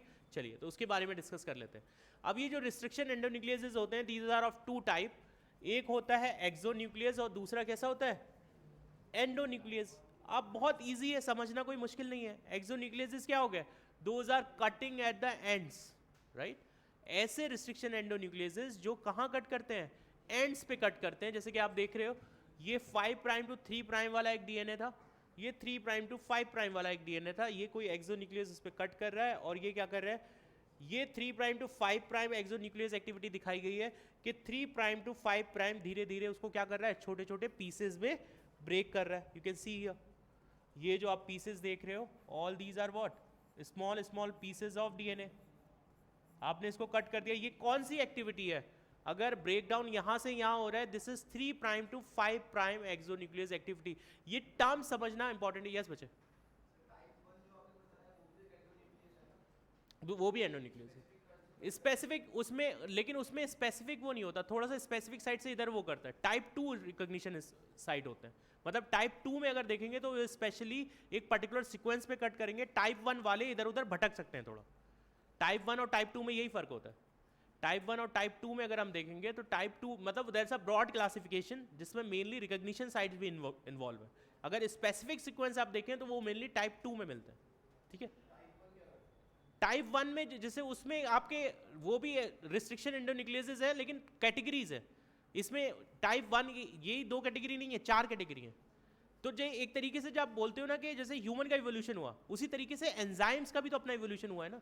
कि आपको सपोज पहले स्टार्टिंग में आपकी एक्टिविटी थी, आप सोचो ये एक इवोल्यूशनरी मैकेनिज्म हो गई ना, कि कोई एक एंजाइम है पहले सीक्वेंस को स्पेसिफिकली रीड नहीं कर रहा था. अब एक एंजाइम आया जो स्पेसिफिक सीक्वेंस को रीड कर रहा है. सपोज समीर को ढूंढना है, अब पहले स्टार्टिंग में कोई आया बंदा एडमिन से, और एडमिन से ढूंढने के बाद बस वो डिस्क्रिप्शन दे, तो it will be a difficult one. मतलब वो स्टार्टिंग के टाइप 1 टाइप के. लेकिन एक कंडीशन ऐसी आती है कि स्पेसिफिक वो सीक्वेंस देखे, यार मुझे ये सीक्वेंस इस आईडी का बंदा चाहिए, तो it will be easy to recognize, right. तो दैट्स अ डिफरेंस. ठीक है. किसमें बच्चे ये हाँ बिल्कुल डाल सकते हैं. टाइप 1 टाइप 2 वो क्लासिफिकेशन अलग है, एक्सो एंडो अलग है. एक्सो एंडो मतलब वो ये बता रहा है कि रिस्ट्रिक्शन एंडोन्यूक्लियसेस बाहर कट कर सकते हैं या अंदर कट कर सकते हैं. ये उस टाइप का कटिंग के बेसिस पे वो क्लासिफिकेशन अलग. रिकॉग्निशन सीक्वेंसेस एटीपी के यूज उस पर डिपेंड करता है. मतलब these are the 2 category for the classification. मैं ये नहीं कह रहा कि उनको हम एक्सोन्यूक्लियसेस या एंडोन्यूक्लियसेस में नहीं डाल सकते, क्योंकि टाइप 1 भी तो एंडोन्यूक्लियसेस है. हाँ एनसीईआरटी में बस टाइप 2 है. एनसीईआरटी में बस टाइप 2 है. मैं वही बार बार चीज बोल रहा हूँ कि एनसीईआरटी में बस आपको टाइप 2 है, क्योंकि उसमें मिथाइलेज एक्टिविटी दिखाई गई है, राइट. चलिए वापस आ जाते हैं. एक्सोन्यूक्लियसेस ऐसे एंजाइम जो बाहर से कट करे. ठीक है. तो यहां से आप देख रहे हो 3 prime to 5 prime exonuclease activity. अगर कहीं लिखा हो तो आप लिखोगे, जैसे अगर आप ये लिख रहे हो 3 prime to 5 prime exonuclease activity, अगर ऐसा कहीं कुछ लिख के आएगा तो आपको परेशान नहीं होना. आपको वो स्ट्रैंड सर्च करना है, उसमें देखना है 3 प्राइम कहाँ लिखा है, और 3 प्राइम से आप किसकी साइड मूव करना शुरू कर दोगे, 5 प्राइम की तरफ. अगर सपोज कोई क्वेश्चन आ जाए, हाइपोथेटिकल वो क्वेश्चन बना दें, तो कई बार ये चीज़ें रिकॉग्नाइज करना मुश्किल हो जाती हैं कि कहाँ 3 prime to 5 prime exonuclease activity का क्या मतलब हुआ. इसका मतलब हुआ कि 3 प्राइम से 5 प्राइम आप इसको धीरे धीरे ब्रेक डाउन कर रहे हो. जब लिख के आ रहा है 5 prime to 3 prime exonuclease activity, इसका मतलब क्या हुआ, 5 प्राइम से 3 प्राइम आप ब्रेक कर रहे हो. अगर सपोज मैं लिख रहा हूं कि किसी एंजाइम के अंदर 5 prime to 3 prime polymerase activity है, व्हाट डज इट मीन. कोई एक एंजाइम है जिसके पास 5 prime to 3 prime exonuclease polymerase activity है, क्या मतलब हुआ इसका, 5 प्राइम टू 3 प्राइम डायरेक्शन में स्ट्रैंड बना रहा है. ठीक है. तो वो जो कंटिन्यूएशन होगा वो 5 प्राइम, अगर इसके अपोजिट उसका स्ट्रैंड पूछ लेंगे तो क्या हो जाएगा 3 प्राइम टू 5 प्राइम, राइट. तो वो ध्यान रखना है. तो आप देख रहे थे यहाँ है 5 prime to 3 prime exonuclease activity, तो आप देख रहे हो यहाँ छोटे छोटे पीसेस बन रहे हैं. ठीक है. फिर आते हैं बाई डायरेक्शनल. बाई डायरेक्शनल एक्सोन्यूक्लियसेस भी होते हैं जो दोनों तरफ से ब्रेक डाउन कर सकते हैं. तो यूनी एक्सोन्यूक्लियस भी हैं और बाई एक्सोन्यूक्लियस भी हैं, राइट. उसके बाद हम देखते हैं we are having the endonucleases. Obviously इनका नाम एंडोन्यूक्लियसेस है, तो ये क्या करेंगे, अंदर से कट करेंगे. यू कैन सी हियर कि हमारे पास एक सेगमेंट था और उस सेगमेंट में बीच का सीक्वेंस आपने क्या कर दिया, कट कर दिया, राइट. ये आपके पास एक सीक्वेंस था और बीच में आप देख रहे हो you have break down this much sequence, और ये अलग हो गया. कहाँ से किया, अंदर से कर दिया इसको, राइट. तो ये कैसे हो गए, एंडोन्यूक्लियसेस हो गए. ठीक है. चलिए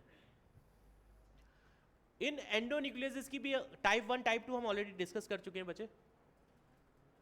उसके बाद जब ये कट करते हैं, जब ये सीक्वेंसेस कट कर रहे हैं एक दूसरे को, तो इसके जैसे जब ये एक दूसरे को कट कर रहे हैं तो यू विल बी सीइंग, जब ये डीएनए सीक्वेंसेस एक दूसरे को कट करते हैं तो कट करने के बाद 2 तरीके की साइट जनरेट हो सकती है. हाँ बच्चे, टाइप उसमें नहीं चाहिए एटीपी, टाइप 2 में नहीं चाहिए, टाइप 1 में चाहिए. टाइप 1 में एटीपी नहीं चाहिए होता है, टाइप 1 में एटीपी चाहिए होता है, टाइप 2 में एटीपी नहीं चाहिए होता। जो आपके एनसीईआरटी में मेंशन है उसमें एटीपी नहीं चाहिए, मैग्नीशियम चाहिए बस।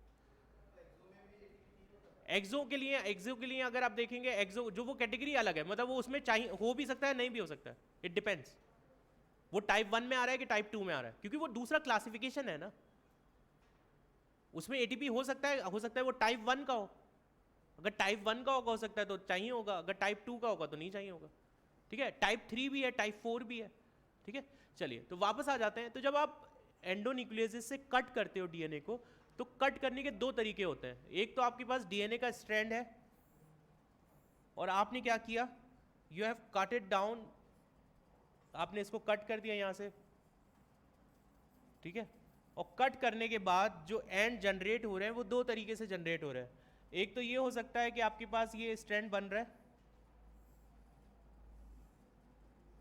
इसमें कोई ओवर हैंगिंग पार्ट नहीं दिख रहा आपको, इक्वली कट हो गया, राइट। तो ये कैसे एंड होंगे, ब्लंट एंड होंगे। कैसे एंड है, ब्लंट एंड है, क्योंकि इसका कोई एक्स्ट्रा ग्रोथ नहीं दिख रहा या ऐसा पार्ट नहीं दिख रहा जो आपस में बाइंड करे या कुछ करे, तो उसको क्या बोलेंगे, ब्लंट एंड प्रोड्यूस हुए। अगर आपने रिस्ट्रिक्शन एंडोन्यूक्लियोसिस से कट किया तो देयर आर टू चांसेस कि या तो हो सकता है स्टिकी एंड प्रोड्यूस हो या यानी कि ब्लंट एंड प्रोड्यूस हो। स्टिकी एंड्स कैसे होते हैं कि आपके पास, अगर आपके पास स्ट्रैंड है और आपने उसको कट कर दिया और कट करने के बाद ऐसा प्रोड्यूस हो। ठीक है, मतलब आपके पास ये इस तरीके से कट हो रहा है, मतलब एक डीएनए में ओवर हैंगिंग पार्ट आ रहा है। ये जो ओवर हैंगिंग पार्ट आपको दिख रहा है ये क्या करेगा, स्टिकी एंड प्रोड्यूस करेगा, राइट। यस बच्चे, हिंट 2 किस में से, किस उसमें, हीमोफ्लस से, हीमोफ्लस इन्फ्लुएंजी से। अभी डिस्कस करेंगे उसके बारे में, हीमोफ्लस इन्फ्लुएंजी के बारे में डिस्कस करेंगे, कहां से आइसोलेट हुआ। ठीक है, तो आपके पास ब्लंट एंड और आपके पास स्टिकी एंड प्रोड्यूस होता है। इसमें आपको एक एग्जांपल दिखाया गया है, हिंट 2। इको R1 के बारे में ऑलरेडी पूछ चुके हैं पिछली बार, चांसेस है सबसे इंपॉर्टेंट पार्ट बन रहा है, हो सकता है इससे पूछ ले, तो इसको आप बहुत इंपॉर्टेंटली देख लो। हिंट 2 का क्या चीज आप देख रहे हो, हिंट 2 जो है वो कैसे एंड प्रोड्यूस कर रहा है, ब्लंट एंड प्रोड्यूस कर रहा है। यू कैन सी हियर कि एक सीक्वेंस था। अच्छा, इसका सीक्वेंस भी पूछ सकते हैं। ठीक है, सीक्वेंस आप देखोगे GTCGAC। ठीक है, GTCGAC। ठीक है, आपको GTCGAC sequence is for the hind 2, या आपके पास, आपको पता है हीमोफ्लस इन्फ्लुएंजी से लिया गया, इसी से इसका नाम है। सो GTCGAC ये सीक्वेंस है, या तो सीक्वेंस पूछ सकते हैं या पूछ लेंगे कौन से एंड प्रोड्यूस होते हैं। तो कैसे एंड प्रोड्यूस होते हैं, ब्लंट एंड प्रोड्यूस होते हैं। ठीक है, और ब्लंट एंड का मतलब क्या हुआ, आप देख रहे हो ओवर हैंगिंग पार्ट नहीं है। ठीक है, इनको बोलते हैं ब्लंट एंड। और अगर ये ब्लंट एंड प्रोड्यूस होंगे तो उस टाइम पे इनको ज्वाइन करना, मतलब जो जो ज्वाइंट होंगे वो उसी के थ्रू डायरेक्टली हो सकते हैं, मतलब स्टिकी एंड प्रोड्यूस नहीं हो रहे, दूसरे सीक्वेंस से ज्वाइन करना मुश्किल होगा। ठीक है, तो इसमें देख सकते हैं आपके पास दो सीक्वेंसेस। अब ये सीक्वेंसेस पहले हम देख लेते हैं कि एंडोन्यूक्लियोसिस कट कहाँ करते हैं। वो कट करते हैं स्पेशली 4 to 8 बेस पेयर के सीक्वेंसेस होते हैं। अगर आप देखोगे जो रिकग्निशन सीक्वेंसेस होते हैं उनका लेंथ कितना होता है, 4 to 8 बेस पेयर लेंथ के रिकग्निशन सीक्वेंसेस होते हैं, और वो पैलिंड्रोमिक सीक्वेंस होते हैं। पैलिंड्रोमिक सीक्वेंस ऐसे सीक्वेंस होते हैं जिनको आप फॉरवर्ड या बैकवर्ड रीड करो तो they will be giving you the same sound. ठीक है, same meaning, right. You can see here, जैसे ये वर्ड्स कुछ दिखाए गए हैं, madam, radar, mom, Malayalam, rotor, all these are the kind of words जो आपको एक एग्जांपल दे रहे हैं कि पैलिंड्रोमिक सीक्वेंस का मतलब क्या होता है। अब पैलिंड्रोमिक सीक्वेंस, जैसे कि ये आपको एक सीक्वेंस दिया गया है GAATTC, और अगर आप इसको रिवर्स में भी जाओगे तो that's the same sequence, right, same sequence हो गया। But it is not compulsory कि आपके पास जो पैलिंड्रोमिक सीक्वेंस है वो दूसरे उसमें डायरेक्टली ऐसा मिले, हो सकता है वो दूसरे उसमें भी आपको थोड़ा सा गैप से भी मिल जाए, मतलब एडजेसेंट साइड पे भी आपको पैलिंड्रोमिक सीक्वेंस मिल सकते हैं। इट्स नॉट कंपल्सरी कि हमेशा अपोजिट ही होगा, अपोजिट तो होगा ही, क्योंकि जब आप देख रहे हो कि इसमें अपोजिट आपने किया तो उस केस में आपको सेम सीक्वेंस मिल गया, राइट। लेकिन इस सीक्वेंस में अगर आप देख रहे हो तो you will be finding out कि ये सीक्वेंस यहां से रिपीट वैसे नहीं हो रहा, लेकिन यहां से दूसरा सीक्वेंस आपको मिल रहा है। सो पैलिंड्रोमिक सीक्वेंस, और इस केस में काफ़ी सारे पिन्स का फॉर्मेशन होता है या नए नए सीक्वेंसेस का फॉर्मेशन होता है। जब आप ओपेरॉन पढ़ोगे तब आपको पता चलेगा। जैसे लेक ऑपेरॉन आपके में दे रखा है, लेकिन इसके अलावा बहुत सारे जैसे ट्रिप्टोफैन, जो ट्रिप ऑपेरॉन होता है उसमें बहुत इंपॉर्टेंट रोल है इन स्ट्रक्चर्स का, क्योंकि ट्रिप्टोफैन का सिंथेसिस ई कोलाई में जो पढ़ाया जाता है वो ट्रिप्टोफैन जो है वो बहुत इंपॉर्टेंट हो जाता है। ठीक है, तो वहाँ इन पिन्स के यूज़ करके आप ट्रांसक्रिप्शन होना है नहीं होना है वो सारी चीज़ें इस पर डिपेंड करती हैं। ठीक है, तो these are the kind of palindromic sequences. अब हम बात कर रहे थे ब्लंट एंड की और स्टिकी एंड्स की, राइट। ब्लंट एंड्स में आपने देखा हाइंड टू ब्लंट एंड्स बना रहे हैं। ठीक है, सीक्वेंस याद रखना है GTC GAC। ठीक है, GTC GAC, this is sequence for Hind two. फिर आपके पास दूसरा आपके पास आ रहा है that is for eco R1। ठीक है, GAAT TTC, that's a 5 prime to 3 prime, 5 prime to 3 prime sequence. आपको ध्यान रखना है कि कौन से सीक्वेंस है और उसका पोलैरिटी भी याद रखनी है। ठीक है, पोलैरिटी ध्यान रखनी है, किस पोलैरिटी में आप सीक्वेंस देख रहे हो, राइट। तो आपके पास 5 prime to 3 prime GAAT TTC sequence दे रखा है। हो सकता है कभी सीक्वेंस ऐसे लिख दें CTTA AG और लिखा हो 3 प्राइम टू 5 प्राइम। ठीक है, आपकी स्टार्टिंग ऐसे लिखी हो सीक्वेंस की, तो आपको उस टाइम पे कंफ्यूज नहीं होना। This is also the recognition sequence, the same sequence जिसको आइडेंटिफाई करना है, बट द डिफरेंस इज कि ये सीक्वेंस क्या करके लिखा है, अपोजिट डायरेक्शन में लिख दिया 3 प्राइम टू 5 प्राइम। लेकिन नॉर्मली जो सीक्वेंसेस लिखे जाते हैं वो 5 prime to 3 prime, that's a conventional method कि जिसमें 5 प्राइम टू 3 प्राइम आप मेंशन करते हो, but they can change the option और वो 3 प्राइम टू 5 प्राइम भी लिख सकते हैं। ठीक है, उसके बाद इको R1 से आपने इसको जनरेट किया तो यू कैन सी हियर कि ओवरहैंगिंग पार्ट जनरेट हो रहा है। इको R1 किस सीक्वेंस को रिकॉग्नाइज करेगा, GAATAC, इस सीक्वेंस को वो आइडेंटिफाई कर रहा है। और उस सीक्वेंस में वो कट कहां कर रहा है, बिल्कुल G के बाद में, ऐसे कट आता है। इस तरीके से आपने कट कर दिया, कट किया तो एक साइड पे कैसा आप देख रहे हो, ओवरहैंगिंग पार्ट जनरेट हो रहा है। इन्हीं को क्या बोलते हैं, स्टिकी एंड्स बोलते हैं। ठीक है, यू कैन सी हियर, अगर आप ये स्टिकी हैंड्स बनाते हो तो कितना इजी होता है ज्वाइन करना। आपके पास ये कोई वेक्टर DNA है, आपको किसी वेक्टर के अंदर अपना डिजायर्ड जीन डालना था, आपने क्या किया, इको R1 को यूज कर लिया। अब इको R1 कहां कट करता है, इको R1 का सीक्वेंस क्या है, GAATAC, right, TTC, right, GAATTC। ये सीक्वेंस आपको मिल गया। इस सीक्वेंस को जब आपने आइडेंटिफाई कर लिया तो इस सीक्वेंस को आइडेंटिफाई करने के बाद you just need to put the Eco R1, मतलब इको R1 ये सीक्वेंस को आइडेंटिफाई करेगा in the vector DNA plus किसके अंदर, फॉरेन DNA के अंदर, जो डिजायर्ड जो जीन आप चाह रहे हो जहां पर अवेलेबल है। आपने दोनों जगह इको R1 डाल दिया। अब डालने के बाद ऑब्वियसली दोनों एक ही जगह पे कट करेंगे ना, दोनों जब एक जगह कट करेंगे, आपने दोनों को एक टेस्ट ट्यूब में डाल दिया, दोनों सीक्वेंसेस को, और साथ में क्या डाल दिया, इको R1 डाल दिया। जब आपने इको R1 डाला तो दोनों एक ही सीक्वेंस पे कट किए ना। जहां जहां भी ये सीक्वेंस अवेलेबल होगा, अगर अवेलेबल होगा, जैसे अगर आपको हो सकता है ये हाइपोथेटिकल क्वेश्चन बना के दे दें।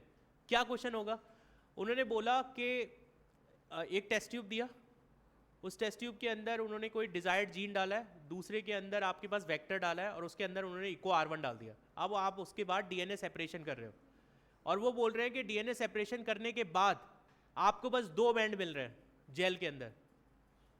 DNA सेपरेशन करने के बाद आपको बस 2 बैंड मिल रहे हैं। क्या बताएगा ये एक्सपेरिमेंट, ऐसा आ सकता है हाइपोथेटिकल क्वेश्चन, बस आपको 2 बैंड मिल रहे हैं। आपके पास एक टेस्ट ट्यूब लिया आपने, उसके अंदर आपने एक वेक्टर DNA डाल दिया और आपने एक डिजायर्ड जीन का सीक्वेंस डाल दिया और इको R1 डाल दिया और आपको बस उसमें 2 बैंड मिल रहे हैं। व्हाट इट सिग्निफाइज, ये शो कर रहा है कि उसको वो बाइंड ही नहीं किया, मतलब तभी तो आपको बस प्लाज्मिड वाला सीक्वेंस मिल रहा है और वो सीक्वेंस मिल रहा है क्योंकि और तो कोई नया सीक्वेंस जनरेट ही नहीं हो रहा है। अगर आपको 3 मिल रहे होते तो उनमें से आपका एक साइड पे जनरेट हो रहा होता, ना आपको डिजायर्ड जीन वाला नहीं मिला होता, मतलब इनमें से एक में कट किया है। ठीक है, तो उस तरीके से आपको इस तरीके, मतलब आपको जब जेल इलेक्ट्रोफोरेसिस होगी उसमें आपको ये सीक्वेंस दिखाए जा सकते हैं और पूछा जा सकता है। और ये हाइपोथेटिकल क्वेश्चन आने की चांसेस बहुत ज़्यादा है क्योंकि इसमें आपके, क्योंकि इन क्वेश्चन की कोई रोक तो है नहीं, भाई उन्होंने डिटेल आपको ऑलरेडी दे दी, मैनिपुलेटिंग एंजाइम्स के बारे में उन्होंने ऑलरेडी बता दिया, you just need to find out कि कैसे फिगर आउट करना है इस आंसर्स को, ठीक है। चलिए हाँ बच्चे,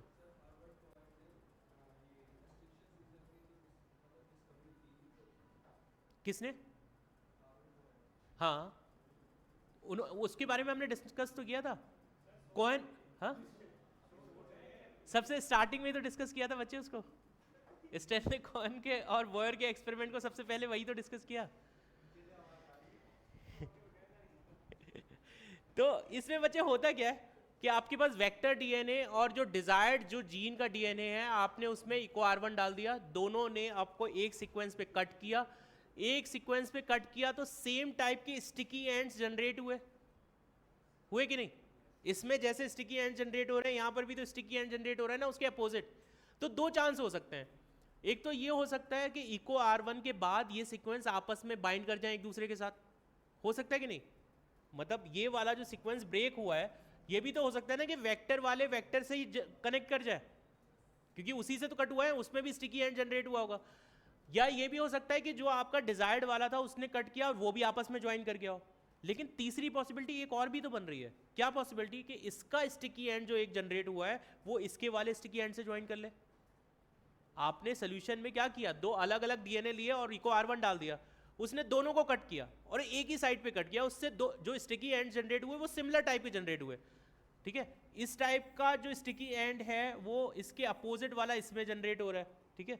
सिमिलरली यहाँ पर ये वाला जो सीक्वेंस जनरेट हो रहा है इसके अपोजिट यहाँ जनरेट हो रहा है, लेकिन इन लोगों के भी तो अपने स्टिकी एंड्स होंगे, तो वो आपस में भी ज्वाइन कर सकते हैं, ठीक है, और वो दूसरे वालों से भी ज्वाइन कर सकते हैं, और जब ये ज्वाइन करेंगे तो you will be getting a recombinant DNA. Sticky ends की वजह से you can get the recombinant DNA, जिसमें आपका प्लाज्मिड डीएनए के साथ कौन कनेक्ट कर जाता है, फॉरेन डीएनए जो है वो कनेक्ट कर जाएगा, ठीक है। अब जब ये कनेक्ट कर गया तो उसके बाद कनेक्ट करने के बाद आप उसको आप आइसोलेट कर लो और उसको विजुलाइज कर लेते हैं। लेकिन इससे पहले हम देख लेते हैं इनका नॉमेनक्लेचर कैसे होता है, जैसे कि इको R1 को देख सकते हैं,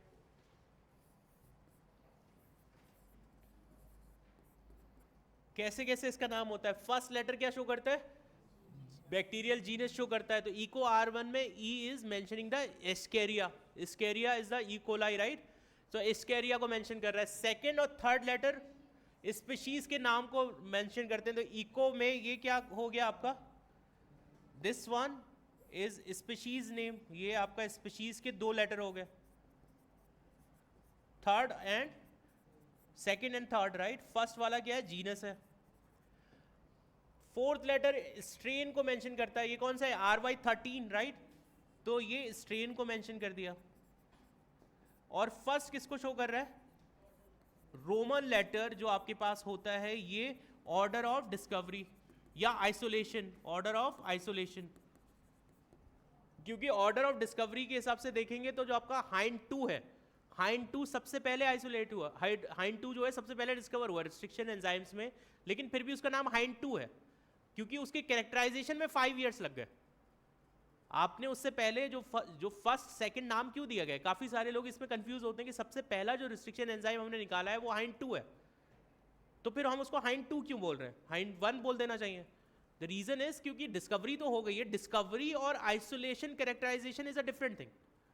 आपने उसको आइसोलेट करके जो कैरेक्टराइज किया है वो बाद में किया है, आपने डिस्कवर पहले कर लिया, उसकी फंक्शनिंग को पहले देख लिया, लेकिन आपने उसको आइसोलेट और आपने उसको कैरेक्टराइज बाद में किया, that's why that's a hind 2, ठीक है। तो ये नाम इसको ऐसे देते हैं। तो जैसे इको R1 में आप समझ गए होंगे कि E is for the Escherichia, CO for the coli, coli का CO आ रहा है, R is mentioning the strain number that is RY13, and then finally I is represent sorry Roman number first that is mentioning the order जिसमें ये discover हुआ है, ठीक है। उसके बाद जब आपने ये सीक्वेंसेस देख लिए तो सेकंड मेथड आता है आपका separation and isolation of the DNA fragments. इसमें दो चीज़ें दिखाई गई हैं, एक तो आपका एनसीईआरटी का डायग्राम कि कैसे आप जेल इलेक्ट्रोफोरेसिस के थ्रू जो आपने डीएनए फ्रेगमेंट्स बनाए होते हैं आप उनको कैसे आइसोलेट करते हो, एक आप जेल क्रिएट करते हो। ये जो पिक्चर आप देख रहे हो ये एक एग्रोज जेल की पिक्चर है, रियल पिक्चर है। एग्रोज जेल में आपको डीएनए कैसा दिखाई देता है ये उसकी पिक्चर है, और ये पिक्चर उस टाइम पे ली गई है जब उस जेल को आपने एक यूवी इल्यूमिनेटर करके एक मशीन होती है, पहले आप जेल बनाते हो, नॉर्मल जेल जो होगा वो आपको ऐसा दिखाई देगा। अगर आप नॉर्मल जेल देखोगे, जो नॉर्मल जेल कास्ट किया जाता है, एक प्लेट्स होती हैं उसमें जेल कास्ट किया जाता है, तो वो ऐसा दिखाई देता है। आप देख सकते हो इसमें कहीं भी आपको डीएनए नहीं दिखेगा, बस आपको ये ब्रोमोफिनॉल ब्लू है, ये जो डाई होती है ये आपको पाथ बताती है, क्योंकि आपको डीएनए नहीं दिखाई देता। जैसे अगर आपने इसमें ये जो वेल्स बने हैं इसके अंदर आप डीएनए पोर कर देते हो, डीएनए आपने इसके अंदर डाल दिया, अब डीएनए चलता रहेगा, लेकिन आपको नहीं पता ना डीएनए जा कहाँ रहा है। तो डीएनए डालने के साथ साथ आप एक इसमें डाई डालते हो जिसका नाम होता है ब्रोमोफिनॉल ब्लू। ये जो ब्रोमोफिनॉल ब्लू जो आप ये देख रहे हो ना, ब्लू वाला पोर्शन, ये डीएनए से आगे आगे चलता है क्योंकि ये बहुत लाइट होता है। तो अगर आपने इनकेस अगर इसको नहीं डाला तो डीएनए पता चला कि आपने इलेक्ट्रोफोरेसिस लगाया था 20 मिनट के लिए, 20 मिनट में आपका डीएनए निकल के भाग के आगे पहुंच गया सोल्यूशन के अंदर, ठीक है। तो हम क्या करते हैं, जिस इन वेल्स के अंदर, ये वेल्स बने छोटे छोटे, इन वेल्स के अंदर हम अपना डीएनए लोड कर देते हैं। इसके अंदर हमने डीएनए अपना लोड कर दिया, इसके अंदर भी कर दिया, इसके अंदर भी कर दिया, और साथ में क्या लोड कर दिया, ब्रोमोफिनॉल ब्लू डाल दिया ऊपर से। और जैसे ही आप इस पे इलेक्ट्रिक फील्ड अप्लाई करोगे तो ब्रोमोफिनॉल ब्लू पहले तेज तेज जाएगा, जो आपको बता देगा कि अच्छा दिस इज द पाथ, कि डीएनए अब यहां तक पहुंच चुका होगा। मतलब सबसे आगे कौन चल रहा होगा, ब्रोमोफिनॉल ब्लू चल रहा होगा। इस काइंड ऑफ, जैसे जब कोई आर्मी चलती है तो सबसे पहले आगे कोई झंडा उठा के चल रहा होता है, तो उससे थोड़ा सा आइडिया लगता है कि इतने लोग पहुंच गए, बाकी के सारे लोग पीछे ही होंगे। तो डीएनए ये तो क्लियर है कि इससे आगे नहीं निकला है, ठीक है। तो वो एक ट्रैकिंग का पाथवे है। अब उसको फिर से देख लेते हैं। आपने ये सारे वेल्स बने थे, जैसे जो भी आपने क्या किया, ये हम चीज़ क्यों कर रहे हैं, आपने क्लोनिंग कर लिया। क्लोनिंग का एक्सपेरिमेंट जो आपको अभी फ्लो चार्ट में बहुत इजी लग रहा था कि अच्छा ठीक है हमने क्लोनिंग कर लिया, आप क्लोनिंग करके ये इसमें ज्वाइन कर गया, लेकिन उससे भी डिफिकल्ट पार्ट होगा, आपको आइसोलेशन करना है। उस पर्टिकुलर प्लाज्मिड को आइसोलेट करना इज अ बिगर टास्क जो रिकॉम्बिनेंट हुआ है। आप सोचें कि आपने जो सीक्वेंसेस बनाए थे उसमें तो बहुत सारे सीक्वेंसेस ऐसे भी होंगे जो स्टिकी एंड बने होंगे, आपस में जुड़ गए होंगे, वो डीएनए भी होगा। आपको वो सीक्वेंस निकालना है जिसके अंदर क्या हुआ हो, मॉडिफिकेशन हुआ हो। उसको कैसे अचीव कर सकते हैं, आपने क्या किया, जो सीक्वेंसेस थे सारे जो डीएनए थे पहले आपने उसको आइसोलेट किया, आइसोलेट करने के बाद आपने क्या किया, आपने इन वेल्स के अंदर लोड कर दिया। जब आप इन वेल्स के अंदर लोड करोगे, अच्छा इसमें एक क्या होता है, एक स्टैंडर्ड रन करते हैं। स्टैंडर्ड रन करने का मतलब होता है, जैसे जो स्टैंडर्ड डीएनए होता है, वो स्टैंडर्ड डीएनए क्या आपको बताता है, जैसे ऑलरेडी हमें नॉन मार्कर डीएनए मिलता है। नॉन मार्कर डीएनए को सबसे पहले आप पहले वाले में डालते हो। यहाँ इन्होंने, जैसे मैं एक ऐसे रैंडमली, यहाँ बहुत सारे बेस पेयर है तो मैं यहाँ बता देता हूँ कि आपने मार्कर डीएनए को डाल दिया। मार्कर डीएनए कैसे होते हैं कि उसके अंदर बहुत सारे अलग अलग सीक्वेंसेस के डीएनए मिक्स होते हैं, और जैसे ही आप उसको रन करते हो तो मान लो अगर किसी के अंदर 200 बेस पेयर है तो वो यहाँ रुकेगा, ठीक है। नहीं, मैं उल्टा बता रहा हूँ, जैसे मान लो कि ये 200 है, इससे कम वाले आगे जाएंगे, मतलब क्योंकि जितना हैवी होता है वो सबसे स्लो चलता है। तो मान लो ये 200 है, ये 180 हो गया, ये 150 हो गया, ये 100 हो गया, ये 50 हो गया। तो ये आपको बेस पेयर का आइडिया दे देता है। मतलब आपको कैसे पता चलेगा जो आपने डीएनए आइसोलेट किया है उसमें कितने बेस पेयर हैं, आप काउंट करने थोड़ी बैठोगे। और अगर आपने काउंटिंग कराने गए तो it's a very costly affair. जो डीएनए की आपके जो न्यूक्लियोटाइड की बेस पेयरिंग की सीक्वेंसिंग जो हम कराते हैं, आपने देखा होगा कि जो कोविड का स्ट्रेन होता है, अभी आपने देखा होगा ये जो सीक्वेंस आइसोलेट हो रहे हैं, हम बोलते हैं ना कि हम इनको सीक्वेंसिंग के लिए भेज रहे हैं। सीक्वेंसिंग एक्चुअली है क्या, कि आपने जो आइसोलेट किया 1 बाय 1 आप हर एक न्यूक्लियोटाइड को अलग करो, फिर उसका सीक्वेंसिंग करो। सेंगर का एक सीक्वेंसिंग मेथड होता है जिसमें आप सीक्वेंसिंग में न्यूक्लियोटाइड को एक एक करके निकालते हो, फिर देखते हो सीक्वेंस क्या है, ठीक है। वो बहुत कॉस्टली अफेयर है।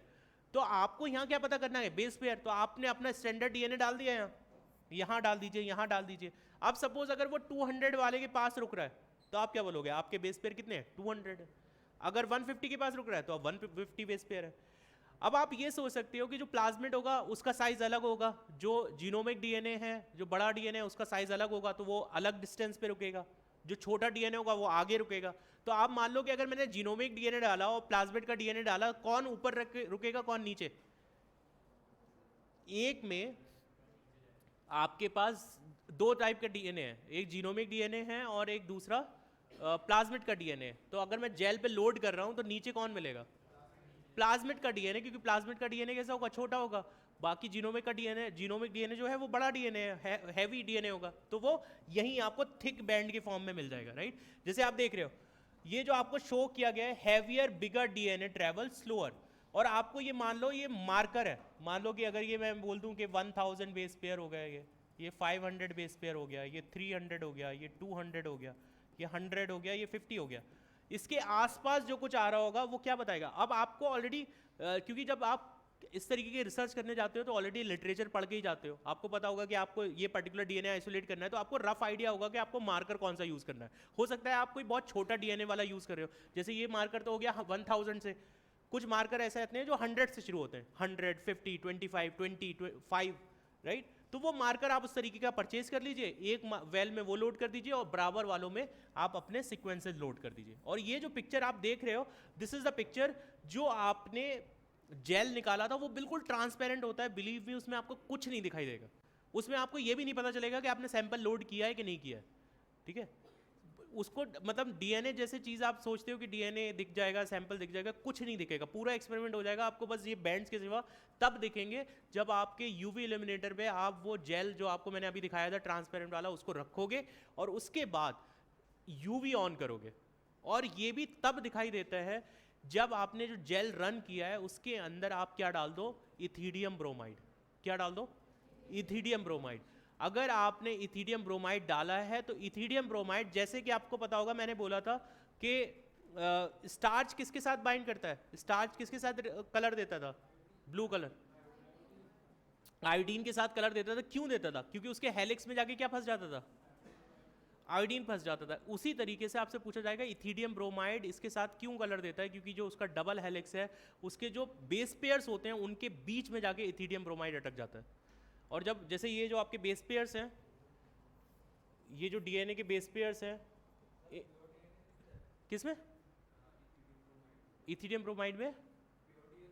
बिल्कुल, डीएनए दिखने का मतलब बैंड दिखाई देगा बच्चे। ये वाला जो स्ट्रक्चर तुम सोच रहे हो ये रियलिटी में जिंदगी खत्म हो जाएगी लेकिन कहीं दिखाई नहीं देगा, क्योंकि ये पैटर्न भी कहाँ मिला था आपको? क्या असल में क्या आपको क्या लगता है कि इलेक्ट्रॉन माइक्रोस्कोप से देखेंगे तो आपको ऐसा डीएनए दिख जाएगा? जिंदगी में नहीं दिखेगा। ये जो पैटर्न है ये एक्सरे डिफ्रैक्शन पैटर्न है, जिसके बेसिस पे आपने इमेजिनरी डीएनए की स्ट्रक्चर क्रिएट की है। असल में डीएनए कभी भी ऐसा नहीं दिखाई देता।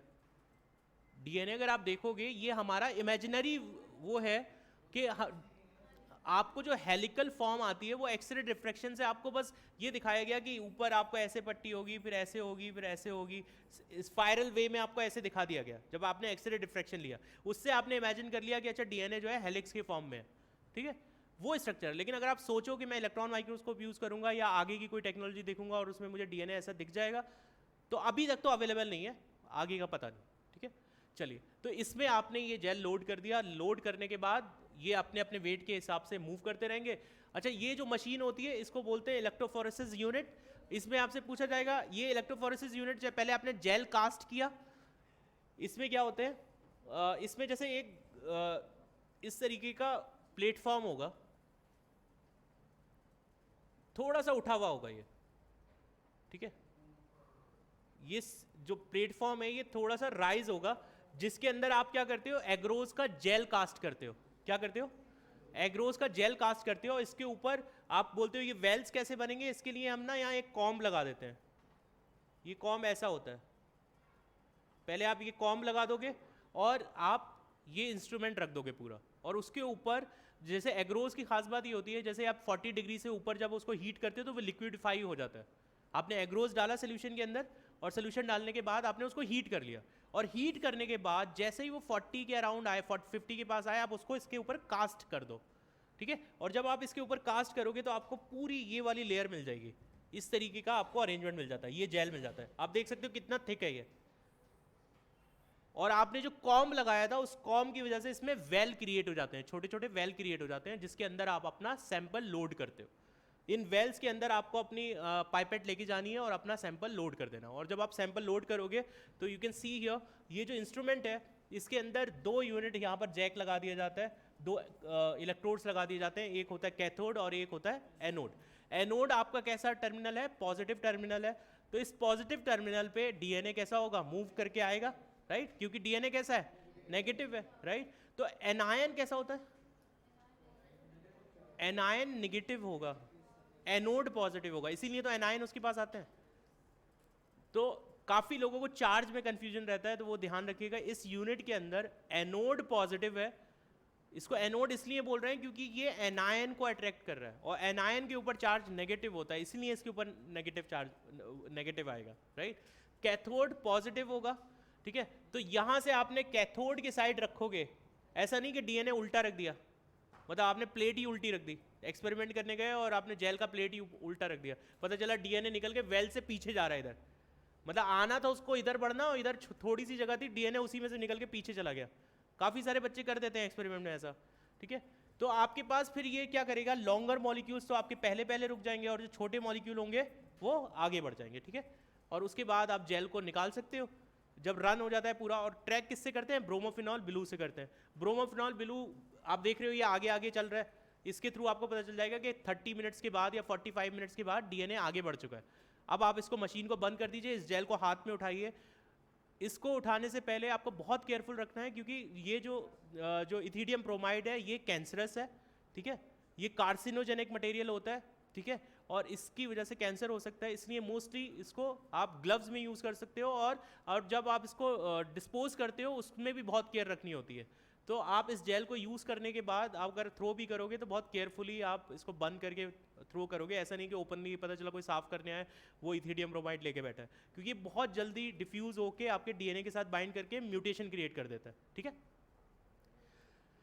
तो आपको ये बैंड दिखाई देते हैं, ये gel again the same gel, जो आप क्या करोगे, आप इथीडियम ब्रोमाइड अगर किसी सैंपल में आपने नहीं डाला, आपने पूरा जेल रन कर लिया और इथीडियम ब्रोमाइड नहीं डाला, तो आपको ये कोई बैंड नहीं दिखेगा, ठीक है। ये आपको जेल तभी दिखाई देगा जब आपने क्या डाल रखा हो, इथीडियम ब्रोमाइड डाल रखा हो। तो आपने जो वेल बनाए थे उसके अंदर आपने क्या क्या डाला, आपने एक सीक्वेंस डाला अपना, ठीक है, सीक्वेंस डालने के बाद आपने ब्रोमोफिनॉल ब्लू डाला और प्लस आपने इथीडियम ब्रोमाइड डाला। These are the 3 things those are required to load including your sample. आपने सैंपल आपने डाल रखा है ऑलरेडी, उसके अलावा आपको 2 चीज़ें और डालनी है, एक ब्रोमोफिनॉल ब्लू डालना है, दूसरा इथीडियम ब्रोमाइड डालना है। इथीडियम ब्रोमाइड के अलावा एक्रिडिन ऑरेंज से भी आप डीएनए को देख सकते हो, एक्रिडिन ऑरेंज करके भी आता है, उसमें पूछा जा सकता है कि और दूसरे कौन से सब्सटेंसेस है जिसके थ्रू आप डीएनए को देख सकते हो, तो एक्रिडिन ऑरेंज के थ्रू भी देख सकते हैं, दैट्स अनदर डाई जिसके थ्रू आप डीएनए को देख पाओगे, ठीक है।